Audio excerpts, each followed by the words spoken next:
Ina, kain ka dyan mabuti ha. Kuya, kailan ka pa kasi uuwi? Miss na kita. Sitwasyon ngayon, bunso. Di ko talaga ala.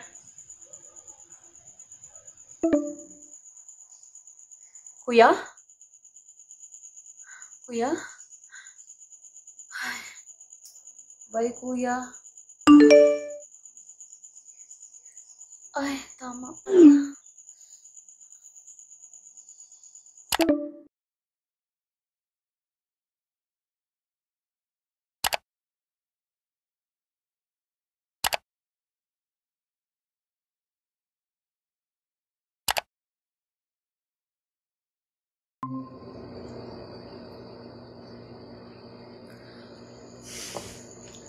Wow! Finally! Nandito na rin si Ina. Sorry guys. May tumawag kasi. No, it's okay. Ang importante, nandito na tayo lahat. Diba?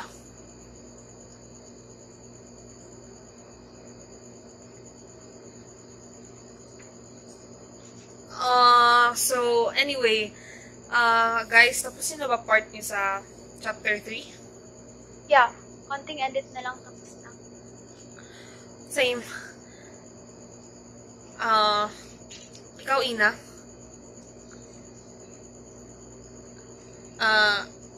Ina? Hello? Hello, Ina? Ina, baka naman pwedeng mag-on cam ka para malaman namin kung buhay ka pa. Sorry guys. So? Tapos ka na ba?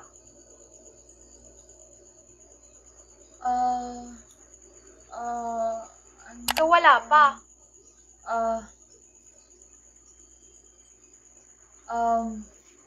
Nag-start pa lang. Ilang meeting na? Magsa-start ka pa lang?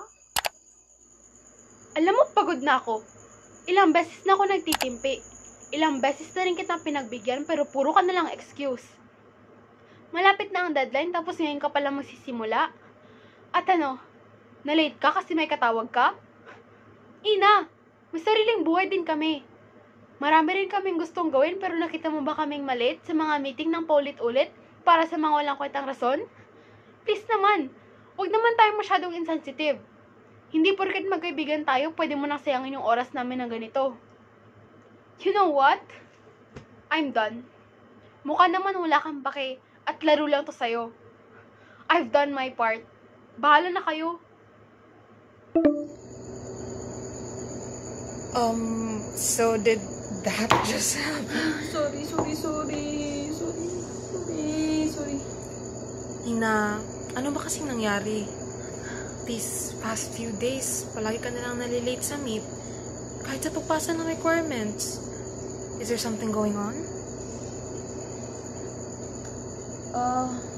Ano kasi? Malay ko na. Ina, tell me. Alam kong hindi ka ganyan normally. May problema ka ba?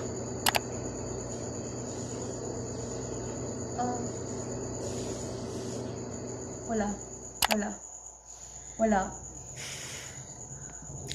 Huwag kang matakot, di mo pa alam nandito lang ako sa iyong tabi. Di kita pababayaan kailanman. At kapag Pag ikaw ay mahulog sa bangin, ay sasakipin kita. Huwag kang matakot na matulog mag-isa, kasama mo naman ako. Huwag kang matakot na umibig at lumuha, kasama mo naman ako. Huwag kang matakot, ha.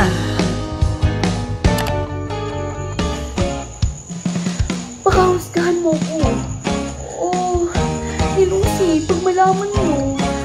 At mahirap na magtuwala ngayon. Ayoko nang ulit ang nangyari noon. Ina, alam mo namang di yan totoo.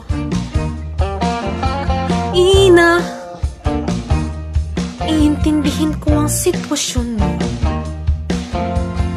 Alam mo naman, ako'y mapagkakatiwalaan. Alam mo naman, para sa'yo ako'y nandyan.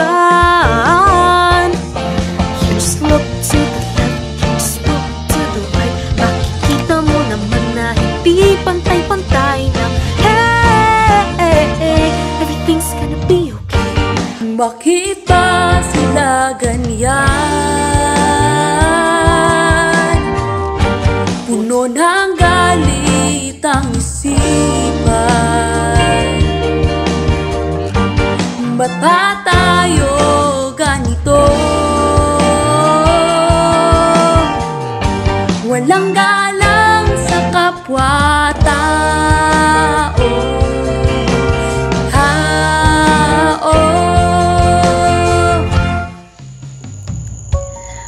Pagtaunan lang ako ni Lucy. Kaibigan mo rin siya.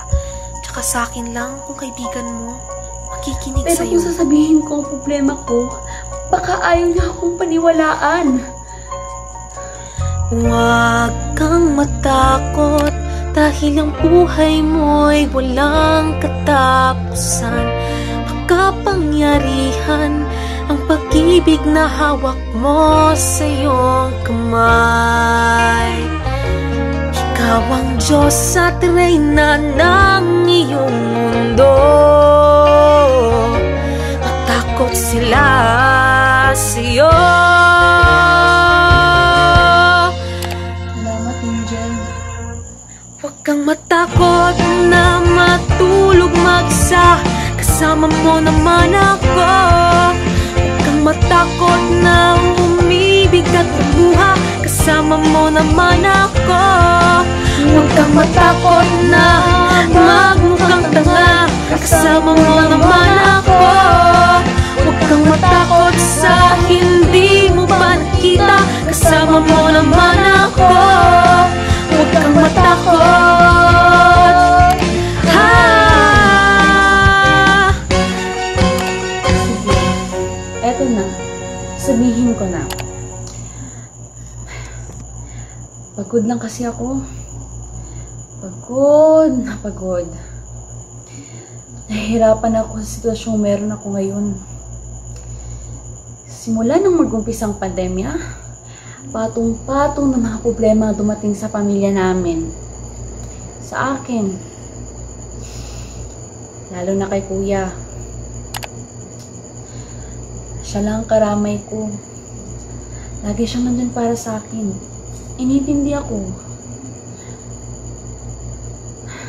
Tapos,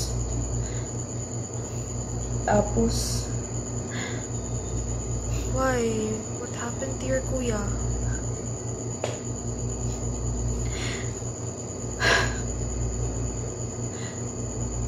si Kuya, nag-positive sa COVID. Kaya yun, naka-quarantine. Nung mawala si Kuya sa tabi ko, pakiramdam ko, ako lang mag-isa. Mag-isa sa mundo. Alam mo, si Kuya, masipag na tao yun. Tsaka mabait. Gagawin niya lahat para sa pamilya namin. Gusto niya kami ihahon sa kahirapan. Pero nung na-hospital siya, mas dumagdag pa ang problema namin sa pinansyal. Napilitan pang pagtrabaho ni nanay, mabayaran na ang gastos sa hospital. At sa pangailangan namin. Ayaw ko magreklamo. Ayaw ko na dumagdag pa sa pasanin ng nanay ko. Pinipilit ko makatatag, pero hindi ko na talaga kaya. Kaya patawarin niyo. Bakit ako naging ganito? Pwede lang sana. Ako naman muna. Para ang siko'y para akong inaalon. Nalulunod sa batikos ng mundo. Sa kung ano lamang kaya ko.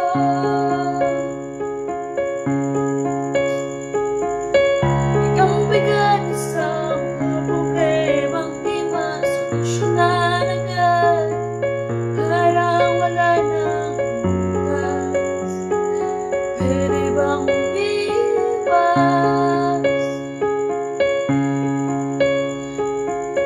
Hana ng hap sa hangin, pansin mo na lagi na ng puso. Walang malinis, halos puro porsyon. Parang uraw ng konsumisyon. Bulong-bulong ang isip sa palungan kapag nagkamali. Grabe sila maghuhusga. Bakit perfecto ba sila? Hinahanap ang sarili mo na di nakakayanin sa ligaw na dinadaanan ko. Sana to patungo. Sana ko patungo. Hindi man lang simulan muli ang paghambang. Hindi makatingin sa salamin upang makita ang aking kagandahan. Hindi makahanap ng mukha upang maslaya ang yabang na nakitan ko. Pagod na.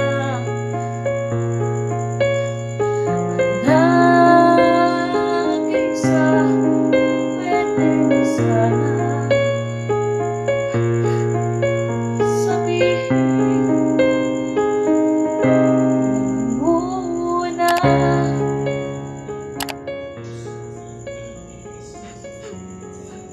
I don't know what to say. Nina, I'm so sorry. Ito, naisip ko na baka may problema ka. Hindi ko alam na ganito naman pala kalala. And to think that we judged you before even getting to hear your story. Nina, I'm really sorry.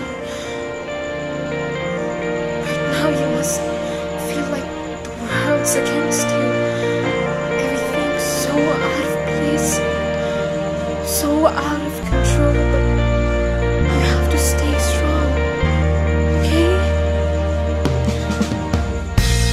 Now it feels like you're running out of faith, 'cause it's so hard to keep believing, no.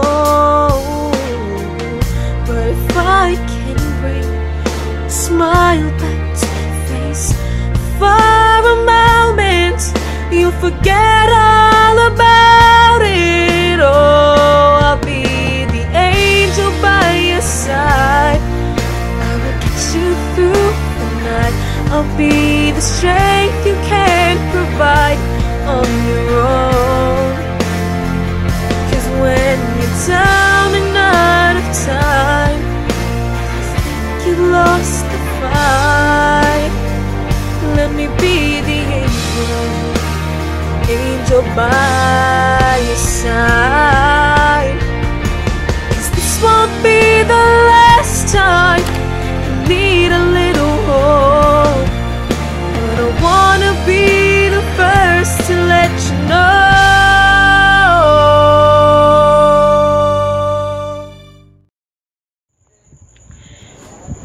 kayo dyan ni nanay? Ina, ha? Nakakakain pa ba kayo dyan ng maayos?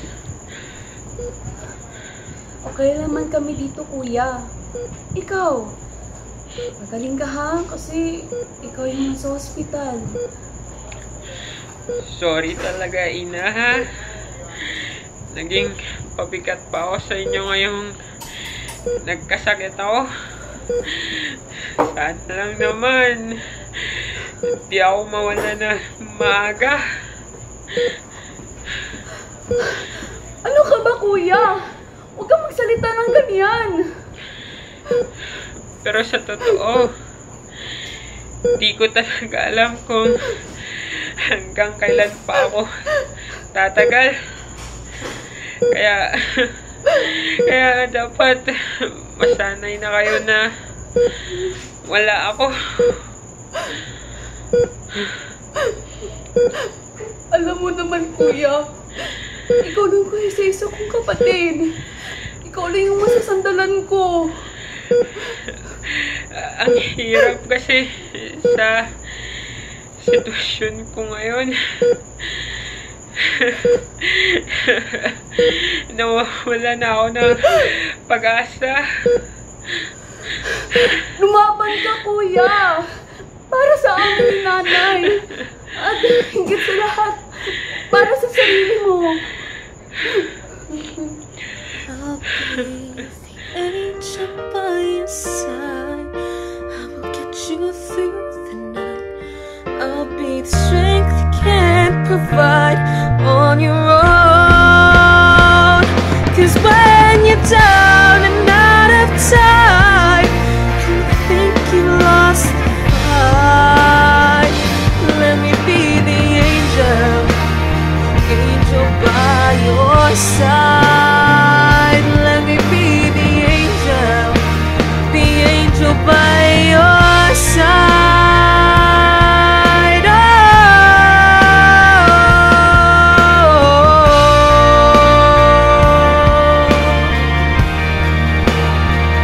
angel by your side.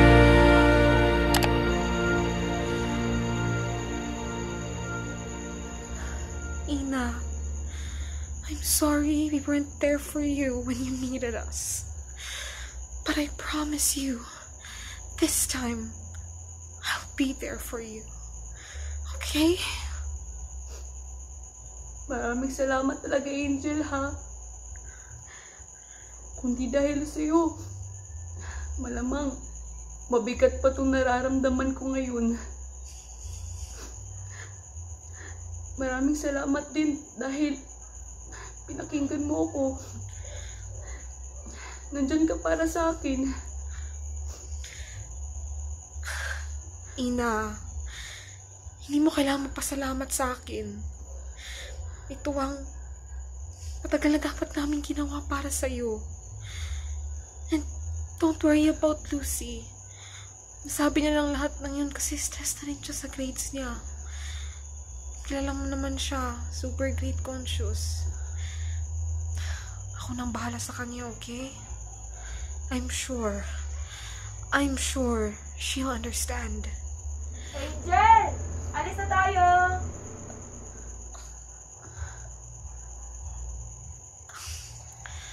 Tinatawag na ako ni ate. Ina, makinig ka. Tandaan mong nandyan lang kami para sa iyo, okay? Whenever you feel down, remember, we're just one call away. Hindi hadlang ang pandemic na ito. I need to go na. Bye, Ina.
You are my light, your love upon my feet.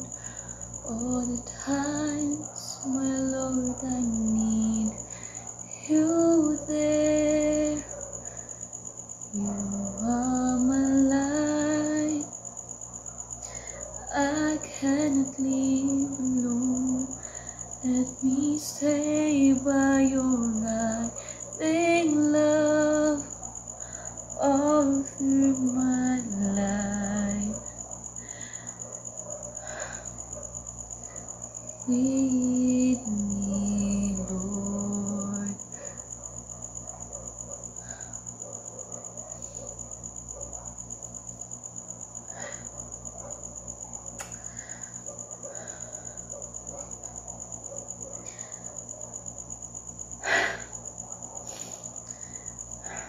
Kaya mo to, Ina. Laban lang. Hindi ka pababayaan ng Diyos. Huwag ka magpadala sa takot mo.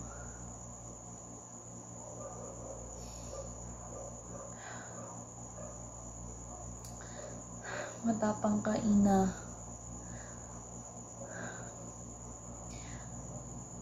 Balang araw, makakalaya ka rin sa likod ng rehas ni Corona.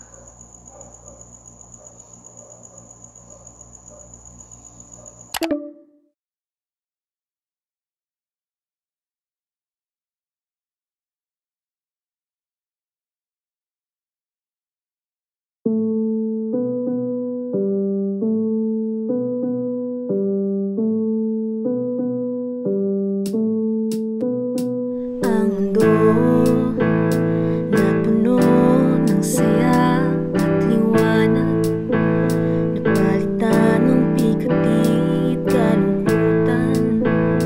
O Corona, ba't dumating ng biglaan?